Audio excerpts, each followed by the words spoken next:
Abrimos, señoras y señores, la mesa de En Perspectiva en este viernes 4 de mayo del año 2018 con Ana Ribeiro. Buen día. Juan Grompone. Buen día. Gonzalo Pérez del Castillo. No te dejé para el final. Muy buenos días. Y Mauricio Rosenkopf. Te estaba esperando. Acá te estaba esperando. Afortunadamente estamos fuera del mapa amarillo del INUMET, así que tenemos sequía hasta que empiece a garbar.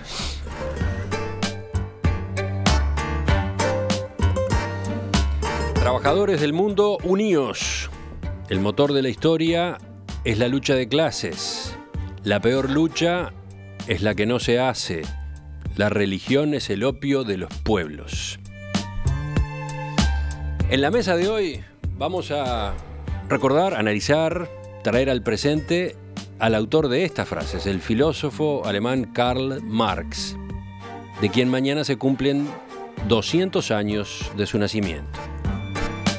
¿Quién fue Marx? ¿Qué hizo? ¿Cuál fue su importancia en su tiempo? Por acá podríamos arrancar. La charla va a ser un poco más larga, pero Juan proponía empezar por el principio, ubicarnos en su época, en la época en la que Marx escribió, discutió y provocó hechos. Exactamente, además me diste un pie excelente, porque hiciste 4 afirmaciones sobre Marx, que 3 de esas afirmaciones no solo son falsas, sino que pertenecen al joven Marx. Y por eso lo quiero señalar, lo primero que quiero señalar es que hay 4 periodos en el pensamiento de Marx, como en la mayoría de mucha gente, que decir que no opina siempre lo mismo, es decir, Marx no pensó siempre lo mismo. Y el primer periodo es el periodo del joven hegeliano, el doctor en filosofía, y ese periodo no importa mucho, es decir, las obras de Marx de ese periodo, francamente, no interesan. El segundo periodo es uno de los más famosos, que es el adulto revolucionario, el autor del Manifiesto Comunista, junto con Engels. 3 de esas frases, esas 4 frases pertenecen al Manifiesto Comunista. Pero ese es el segundo periodo de Marx. Y no solo eso, sino que si hay una obra que Marx revisó y revocó a lo largo de su vida, fue el Manifiesto Comunista. El tercer periodo es el estudioso en la economía. Es decir, cuando Marx en definitiva es deportado de todos lados en Europa por revolucionario, termina en Londres, que era un lugar liberal, donde había una democracia liberal como existe hasta ahora, y donde eso no era grave, es decir, lo que pensaba Marx no era grave ni le significaba un peligro. Marx estuvo más o menos 10 años encerrado en la Biblioteca Nacional de Londres estudiando, y fundamentalmente estudiando economía. Y de ese periodo hay muy pocas obras, es decir, lo que se conservan de ese periodo son cuadernos, borradores y un par de publicaciones bastante cortas. De modo que ese periodo es un periodo de reflexión de Marx. Y luego finalmente viene el último periodo, que es Marx escribiendo El Capital. Ese periodo muestra que aquí empezó a borrar con el codo lo que había escrito con la mano en la juventud, y El Capital contradice casi sistemáticamente buena parte de las afirmaciones del Manifiesto Comunista. Bien, quiere decir que su pensamiento evolucionó y se rectificó. Sobre todo se rectificó cuando pasó de filósofo a estudioso de la economía. Es decir, cuando vio, en definitiva, la afirmación más importante del periodo de estudio es el momento que él descubre que en realidad lo esencial en la historia y en el movimiento de la historia es la economía, y que lo esencial de la economía es el tema del trabajo humano. Bueno, hasta aquí quiero comentar lo que me parece que vale la pena comentar sobre el tiempo de Marx, pero un poquito el tiempo de Marx hay que extenderlo un poquito más. ¿A dónde? Hay que extenderlo hasta Lenin, porque lamentablemente se ha acuñado un falso sustantivo que es marxismo-leninismo. Marxismo-leninismo es un disparate. Es decir, una cosa es el marxismo y otra cosa es el leninismo. Y si algo se puede decir sobre Lenin, era que Lenin no era marxista, por lo menos no era el marxista del último tiempo. Si Lenin era un marxista del Manifiesto Comunista, lo único que hizo fue seguir a pie juntillas lo que decía el Manifiesto Comunista, en particular todas aquellas cosas que Marx había rechazado posteriormente. Entonces el leninismo no es marxismo, tiene muy poco que ver. Es decir, la versión de Marx de Lenin se basa básicamente en eso, en el Manifiesto, y no en el Capital. Por ejemplo, uno de los puntos más críticos que fue rechazado por Marx es el estatismo. Es decir, el manifiesto comunista termina con 10 medidas, de las cuales esas 10 medidas básicamente lo que dicen es que la sociedad nueva se va a construir con un Estado que sea dueño, que haga prácticamente todo. Y eso fue lo único que siguió Lenin y lo único que hizo el leninismo. Eso es una primera cosa, es decir, que dijo, eso lo tomó como una Biblia, a pesar de que como después veremos en la segunda parte, eso había sido rechazado por Marx. Y la segunda cosa que tomó, por el cual tuvo una gran polémica con los socialistas alemanes de Lenin, fue pensar que alcanzaba con la voluntad de un partido fuerte para destruir el capitalismo, que es una tesis que contradice abiertamente la tesis central de Marx sobre el capitalismo, que dice el capitalismo y todos los modos de producción continúan hasta que se agotan, hasta que se convierten en un obstáculo para el crecimiento humano. En cambio, la tesis de Lenin es: puedo hacer un partido con gente suficientemente voluntariosa y yo qué sé cuánto como para tomar el poder y tirar abajo el capitalismo. Son dos tesis que se oponen radicalmente. Y la tesis de Lenin ha demostrado por la historia ser falsa. Si no alcanza con un partido comunista y la voluntad y los fusiles y fusilar a todo el que se opone y yo qué sé cuánto, con eso no se destruye el capitalismo. Es decir, la prueba está que las sociedades del socialismo real, léase la Unión Soviética, léase China, léase Vietnam, y ahora va a seguir Corea del Norte y Cuba, son sociedades capitalistas y en determinado momento no tienen más remedio que reconocer que son capitalistas porque no han cambiado nada. Bien, entonces finalmente este es mi planteo inicial, como para... Después tengo un planteo para más adelante, para discutir más en fino las tesis de Marx. Los otros integrantes de la mesa lo escuchan y sonríen, porque, claro, si ese es el planteo inicial, ¿cuánto más tendrá para decir Juan? O qué largo que fue el planteo inicial. Hace tiempo que Juan reclamaba los 200 años de Marx tienen que ser tema en la mesa de los viernes, y bueno, la fecha más indicada era esta, estamos ahí, a 24 horas del aniversario exacto. Está Juan con su planteo y están los oyentes también. Dice, por ejemplo, Ricardo: Marx, buen analista, pero generalmente equivocado. Errado augur. Hombre mantenido por otros, amigos, mecenas, parientes, al igual que su exégeta Lenin. Bueno, esta es una visión. Gonzalo, ¿vas tú? Bueno, con la introducción que hace Juan, nos confunde un poco porque, claro, son 4 Marx distintos que él propone y claro, ¿a cuál de los 4 vamos? ¿Con cuál te vas a pelear? ¿Con cuál me voy a pelear? Yo diría que la mayor parte de la gente no leyó los tomos 4, creo que son, del Capital, porque es ilegible, es imposible de leer. A ver, Juan lo leyó. Sí, Juan, por supuesto que sí. A ver, ¿lo leíste? ¿Jurás? 2 veces y media. Bueno, ¿qué te parece? Da por todos nosotros. Da por Ana, por Russo y por mí. La media. Así que eso no. Lo que queda de Marx es la herencia fundamental de él. No olvidemos que en el siglo XX más de la mitad de la humanidad vivía bajo regímenes que se llamaban marxistas. Y marxistas leninistas. Y lamento decirte que he estado leyendo los discursos de Xi Jinping en China, el cual dice el socialismo chino, nuestra vía al marxismo-leninismo. Él sigue utilizando marxismo-leninismo. Sí. Pero bueno, volvamos a los orígenes. Yo tengo la sensación de que Marx, heredero del siglo de las luces, también coetáneo de Darwin, en esa época esta gente quería hacer revelaciones incontrastables que ponían al mundo de cabeza, como hizo Darwin, ¿no? Con su teoría del origen de las especies. La verdad es que Darwin puso de cabeza a todos los libros sagrados del mundo judeo-cristiano. No había Adán y Eva, por lo tanto no había paraíso terrenal, ni había pecado original. Digo, es brutal lo que hizo Darwin. Sí. Y lo de él era absolutamente científico, hasta el día de hoy. Malthus, un poquito antes que ellos también, con sus cuestiones demográficas, también había puesto el mundo de cabeza. Yo creo que lo de Malthus sigue siendo verdad hoy día, si todo lo que estamos hablando del cambio climático y todo eso tiene mucho que ver con el hecho de que hoy día somos 7.000 millones de seres humanos. Bueno, en fin, yo creo que Marx trató de imitar eso, porque era un hijo de su tiempo. Y él quiso hacer con las ciencias sociales lo mismo que estas otras gentes hicieron con las ciencias naturales y la demografía y todo.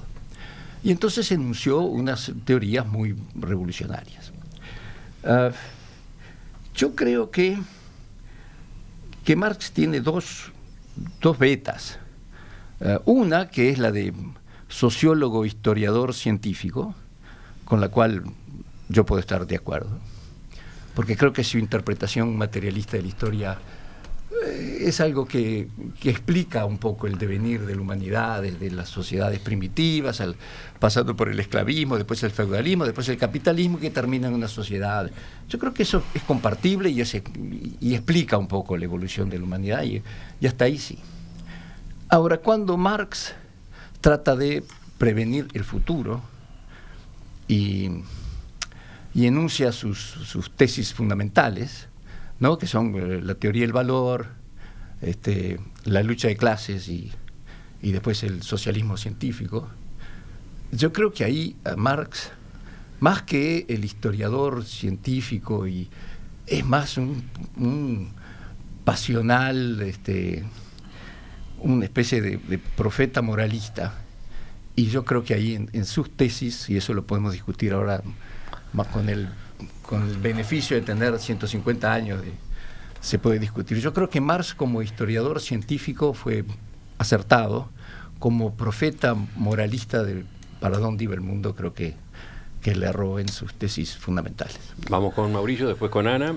Me parece que uno puede quedar medio descolocado si construye toda esta información sobre la base de una discusión de ideas y de teorías y puntos de vista que surge a partir de las bibliotecas o a partir de las discusiones de aquellos días. Es decir, todo eso está estructurado sobre una realidad que de alguna manera determina que surjan estos puntos de vista teóricos. Es decir, si nosotros nos olvidamos que todo eso surge en una realidad donde se produce la industrialización, donde hay fábricas que atraen a algún campesinado que está perdiendo posibilidades de desarrollo en el campo, de fábricas como narra Engels, fábricas textiles en Inglaterra, por ejemplo, que trabajaban 12, 14 horas por día, con salarios miserables, con anécdotas que cuentan que por las noches el sereno recorría las filas de hilandería y donde se encontraba con niños muertos porque murieron al pie del telar. Y eso se reproducía en los países del centro de Europa. La teoría surge como una respuesta a una clase propietaria de la industrialización con una mano de obra sin derechos. No existía ni seguro de salud, ni ley de 8 horas y todo eso. Entonces surge una... Ese es el contexto. Ese es el contexto, pero es un contexto que viene de la historia, que uno no lo puede tomar aislado. Digamos, en Hechos de los primeros cristianos, después de los 4 evangelios, se dice, los primeros cristianos tenían todo en común y cada cual retiraba según sus necesidades. Analistas ubican a los eseños en ese espíritu.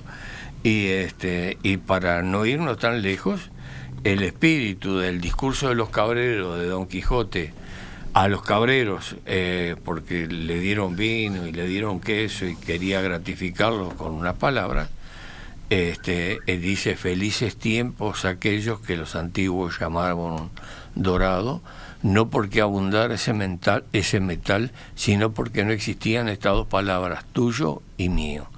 Es decir, que se integra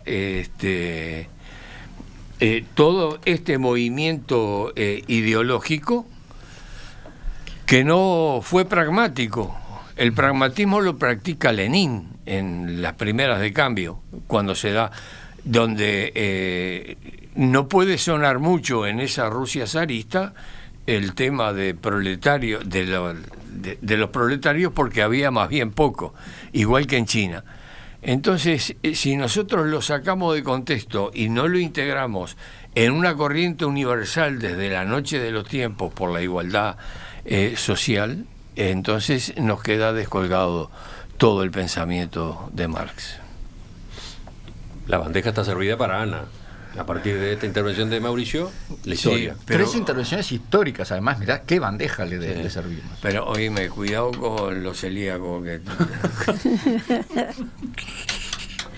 Bueno, en el momento en que el capitalismo pasaba de su etapa primera, por decirlo de alguna manera, y entraba en su fase industrial, Marx es una persona que piensa el mundo desde el lugar en el que estaba y se conmueve por la situación y por las luchas de poder en el que estaba y desarrolla una obra que se puede clasificar. Aquí se han dado 2, 3, 4 lecturas distintas de cuántos Marx hay en 3 cosas.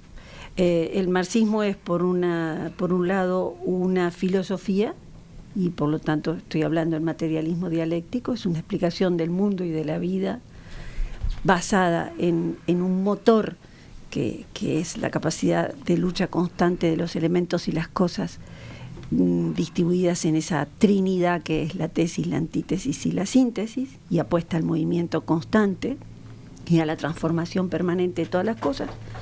Una teoría de la historia, que es el materialismo histórico, que dice la historia es la historia de la lucha de clases, y desde el fondo de los tiempos primero se enfrentaron en esa tríada dialéctica tales grupos, luego tales otros, luego tales otros. La historia es una historia lineal que va de lo peor a lo mejor, y lo mejor es un futuro resplandeciente que será la conquista del mundo perfecto, en su etapa de socialismo y finalmente la sociedad perfecta comunista, en la cual Marx ya entra en un problema de contradicción con algunos de sus propios pensamientos, que es: si yo apuesto al movimiento constante, ¿en base a qué digo que el movimiento un día se para porque llegamos a la sociedad perfecta y ya no hay más lucha?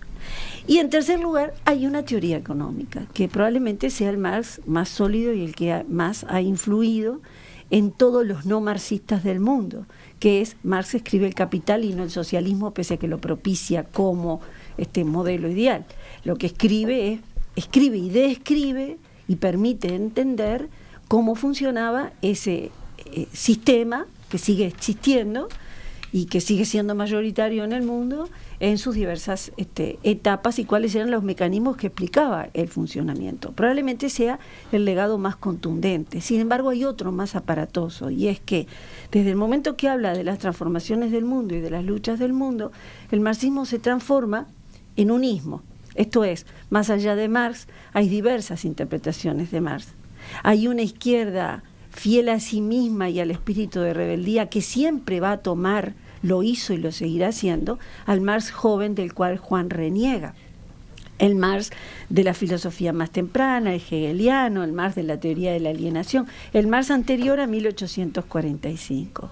Esa vitalidad de la izquierda intelectual más pura no creo que desaparezca. Es una de las vertientes más poderosas del marxismo, más contestataria respecto a sí mismo y respecto a todos los socialismos reales, así llamados, entre comillas, que se contundentes, me gusta más que real, que se construyeron en base a la teoría inicial. Hay un abrazar de los problemas sociales del mundo al marxismo como teoría explicativa, que lo disemina por el planeta y lo multiplica en tantos marxismos como experiencias sociales efectivas hubo, y en tantos Marx leídos e interpretados como intelectuales hubo, porque hay que decirlo, hay una llegada muy importante del marxismo a los sectores intelectuales del mundo, que es lo que lo mantiene tan vivo hasta el día de hoy. Sigue siendo un aparato poderoso de lectura en clave crítica del mundo. Sigue siendo, para mi gusto, muy preocupante, una postura utópica de una sociedad mejor, que puede servir muchas veces de contraespejo para corregir, pero que muchas veces cae en la trampa de situar lo mejor en un lugar siempre distante e imaginario, que termina siendo muchas veces una construcción fantástica y la venta falsa de un paraíso que por dentro está vacío. Juan, Yo creo que no hay ninguna discusión. Todo lo que se ha dicho es correcto. ¿no hay discusión? ¿No? Ah, qué horrible, tenemos todavía el resto del programa. No, ¿cómo? ¿Qué Hay muchas hacemos? más cosas. Hay muchas más cosas para hablar. Creo que hay que entrar un poco en detalle. Peleame, Juan, por favor, te pido. Yo firmo detrás de lo que dijiste, no hay ningún problema. Y también de lo que dijeron los todos, ¿no? Lo firmo. Creo que está todo bien lo que se dijo. Pero, Pero hay más cosas. dale, Bueno, pero empezamos, pero esas más cosas, hagamos boca por lo menos. Sí, Por supuesto hay que poner una pausa dentro de unos Bueno, minutos. entonces yo diría dos cosas. Yo diría que si miramos el pensamiento de Marx, hay un pensamiento vigente, claramente que está vigente desde mi punto de vista, y otro pensamiento que está claramente no vigente. Y eso es lo que yo quiero referirme en la segunda parte. Fantástico. ¿Está bien? Bien. Yo creo que podríamos hablar, yo sugiero, dentro de las cosas que vas a hablar, de la teoría del valor, me parece Eso importante, es uno de los puntos, ¿sí? Y de la lucha de clases. También. Ya vamos a ir a esos aspectos, pero apareció en un mensaje anterior y aparece ahora de alguna forma en este otro. Este mensaje lo manda, ¿quién lo manda? Roberto. Dice, con todo respeto y admiración, no leí sobre Marx, pero reconozco que fue un grande. Ahora, mi pregunta es, ¿trabajó e hizo paro o huelga alguna vez? Era un intelectual y como se dijo aquí, era un mantenido, es decir, lo mantenía Engels, que era el hijo de una familia judía que vivía en Inglaterra, que tenía Pero una fábrica, industrial, además, una claro. hilandería en Manchester. De modo que la hilandería de Manchester y el trabajo de los obreros de Manchester salió toda la obra de Marx y Engels. Una contradicción absoluta. No es una contradicción, es un elemento esencial en la teoría y es uno de los puntos más fundamentales por los cuales Lenin estaba profundamente equivocado. Pero no, para. A Marx lo financió la plusvalía de los obreros de una fábrica textil. Exactamente. Pero la Rusia soviética también generó plusvalía, solo que se la apoderó el Estado. Bueno, o sea, la pero plusvalía digo, existe. el teórico estaba siendo financiado de esa manera. El teórico nunca trabajó. Ese es otro de los aspectos. Nunca trabajó. A ver, porque Nunca el hizo trabajo un paro, intelectual nunca es hizo una trabajo. huelga. Es un punto esencial. A ver, dale, contestá sobre eso. Bueno, el punto esencial es el siguiente. Cuando uno examina, inclusive examina lo que dice el Manifiesto Comunista, examina la teoría esa de que hay luchas en clase, hay una lucha de clases, lo que está mal dentro del Manifiesto Comunista es que pone ejemplos, diciendo, miren lo que pasó en Roma, es decir, luchaban los esclavos contra los propietarios, cosa que es cierta, hubo montones de rebeliones de esclavos, hubo montones de rebeliones de esclavos, por ejemplo, en la esclavitud en América, pero lo que omite decir es cómo se salió de la esclavitud. De la esclavitud no se salió por una revolución de esclavos, se salió por una revolución de las capas medias libres. Si examinamos ahora lo que pasó en la Edad Media, en el feudalismo europeo, ahí estaban por un lado los siervos y estaban por otro lado los señores feudales. Y esos estaban en lucha continua. Hubo enormes levantamientos de campesinos, por ejemplo, en Inglaterra, en Alemania, en Francia, en todos lados hubo montones de levantamientos campesinos. Pero ¿cómo se destruyó el feudalismo? No se destruyó por una revolución de los campesinos, se destruyó porque aparecieron las ciudades y lentamente ya aparecieron los comerciantes y aparecieron los burgueses, y esos fueron los que hicieron la revolución. De modo que lo que está mal, y una de las tesis que está mal en el Manifiesto Comunista, es que quien construye la sociedad nueva no son las clases en lucha, esas desaparecen. Lo que construyen son las capas medias. Es decir, son las capas medias libres, que esas son las que son capaces de imaginarse un mundo nuevo. Esos otros dos, los señores feudales, defienden sus derechos y los siervos quieren defender los suyos. Entonces no van a construir nunca una sociedad nueva. La sociedad nueva la construyen los que están entre medio. La verdad. Es un buen punto para poner la pausa.